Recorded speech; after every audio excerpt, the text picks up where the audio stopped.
ជំរាបសួរបងប្អូនទាំងអស់គ្នាស្វាគមន៍ការចូលមកទស្សនាវីដេអូដុំរយឆ្នោតល្អៗដែលវិភាគដោយអាវងថ្ងៃនេះអាវងមានលេខដុំរយថ្មីចែកជូនពុកម៉ែបងប្អូនលេងទៀតហើយបងប្អូនដែលពេញចិត្តកុំភ្លេចចុច Subscribe ដាក់សញ្ញាកណ្ដឹងក៏ដូចជា Comment ហេង168ដើម្បីយកលេខហេងសំណាងទាំងអស់គ្នាជាបន្តទៅទៀតនេះសូមបងប្អូនជួបការសួរដុំរយពីអាវងទាំងអស់គ្នាអាវងឆ្នោតចេញអី82អា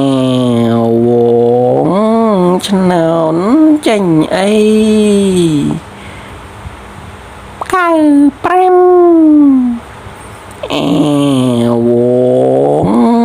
ឆ្នោតចេញអី21អាវងឆ្នោត3លេខចេញអី984អាវងឆ្នោត3លេខចេញអី772ជូនពរបងប្អូនហេងទាំងអស់គ្នាជួបគ្នាការសួររំរយអាវងថ្ងៃស្អែកបន្តទៀត